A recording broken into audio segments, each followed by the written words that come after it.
Tesla fanboys have been completely losing it the past few hours because Mark Rober, a very famous YouTuber that has tens of millions of subscribers, just posted a video comparing Tesla's camera-based autopilot versus a LiDAR car's autopilot. And in each one of the 6 tests, I do believe it was 6, it might have been 5, but Tesla either performed as well or worse than the LiDAR equivalent. And this is what led to almost a 5% drop on the stock today. So what are the thing about it? What does this mean for Tesla stock? And what should we get from this video? Well, truth be told, I don't understand what the reaction is for.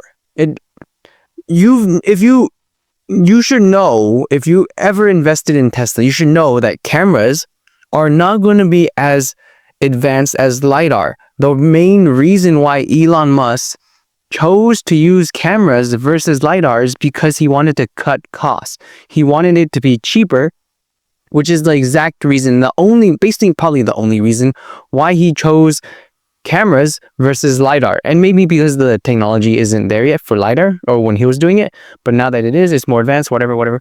But everyone knows that camera-based autopilot is not going to be as strong, I guess, as advanced as LiDAR. So I don't really understand why everyone's freaking out and why all the Tesla fanboys, and at this point Tesla cult, is saying, oh, the tests were rigged or whatever. You've been knowing that cameras are worse than LiDAR. What are you talking about? The tests are rigged. This should have been this should have been a given. Hello? Hello? Whatever. Anyways, but honestly, I don't think that the problem is with the test. The problem is, the test shows something that everyone should have already been, it should have been a given, right? The main problem I have, that I feel like a lot of people are overlooking, is how does Tesla autopilot disengage? That is the main problem. Because in each one of the tests, Tesla's autopilot basically disengages right before impact.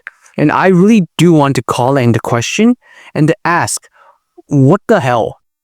So basically, there's anytime there's like forensic evidence, right? Or like there's the recordings before of a Tesla crash, they're all going to say that Tesla autopilot was not engaged at the moment of the crash because it disengages right before the crash.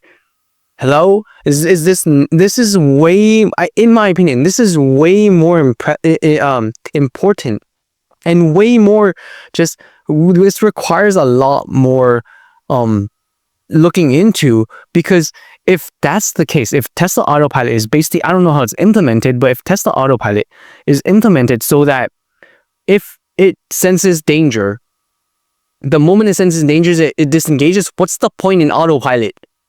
What is the point in having autopilot that says as soon as when it's easy, it doesn't do anything, right? When it's easy, it just cruises, and then as soon as something scary happens, it says nope, it's all you.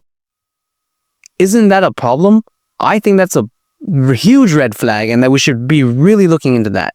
But I'm not trying to hate on Tesla, right? I own a Tesla, I have Tesla stock. But that is a big red flag. And additionally, what's wrong with both of these cars? Something that is absolutely a problem with both of these cars is LiDAR and cameras are basically, they're supposed to be better than human vision, right? Like you should be able to imitate what a human does, right?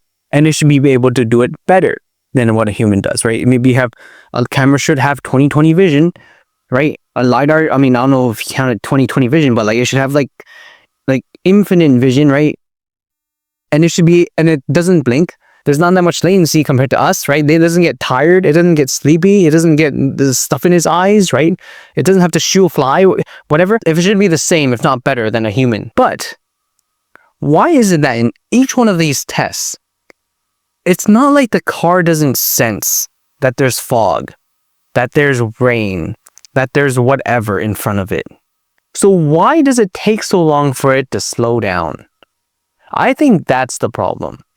When a human drives, when you're going 60, right? And then all of a sudden you encounter a bunch of fog, you encounter really heavy rain, really heavy snow, hail, whatever, it becomes really sunny, whatever, shouldn't you slow down? Right? No, the Tesla never slowed down. It was going 60 until impact, or 40, or whatever the speed was. It was going that speed consistently throughout the tests. If the car recognizes that it is in a scenario where it is not the perfect, like it doesn't have perfect vision, shouldn't it be slowing down because it has to account for something that might go awry? Is that not a thing? This is both the LiDAR and the car, or and the Tesla, right?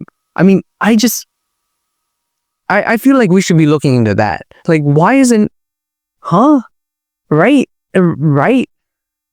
That's what I want to know. Why don't either of the cars slow down? Why does it have to go until, like, for example, in the fog experiment, right? The car keeps driving at like a constant speed, and then it has to stop a foot away from the kid, right? If you were if it was a human driving, right? You'd be driving, then you notice the fog, and then you slow down really slow, because you're like, oh shoot, I can't see 5 feet away from me, so I better be careful, right? Why? That is the easiest thing to implement ever. Why has that not been implemented in either of the cars? That is my question. Right? I don't see why there's all this outrage about people saying, oh, this was a hit piece against Tesla. We've been knowing that Tesla's camera-based autopilot is worse than a LiDAR-based autopilot. That there's no question. Honestly, there's no question that that's the case, right? So yeah, I don't know. I just feel like all this outrage is stupid, and we should really be paying attention. We should really be paying attention to other things. As I said before, one, why does Tesla disengage, right, when it's convenient? Like, I mean, the point in autopilot is to deal with. Because think about it, right? If you said, okay, if I told you to code me something, right? But then you don't have to worry about any edge cases. That is the easiest thing to do ever. The main importance in autopilot is dealing with those edge cases. Like, for example, if I said, okay, just code going on a freeway. You don't have, and then so we'll just go straight and follow the lines. A Honda from like 2005 could do that. Just stay in the lines. The problem occurs when, the lines don't exist, or there's a random biker on the freeway. What if the I don't know, you see a bonfire because there's just some hobos that are I don't know, grilling fish in the middle of the freeway. Those are the cases that I'm worried about, because I don't need you to implement cruise control, because that's been implemented like years ago. I don't know, this is a long video, me just ranting about how it doesn't make sense why there's so much outrage. Everyone knows that Tesla's autopilot is going to be worse than LiDAR because it's cheaper, right? And it was you choose either more affordable and slightly worse, or you choose better and more expensive, right? That was his choice, and he chose the cheaper one. That's it. Hello? I don't see why there has to be all this outrage from like the Tesla cult. They're just saying like, oh, the Mark Rober is doing some like insider trading, pumping up what. Come on. That's it. I don't know. This is my video. That's it. Those are my opinions. Bye.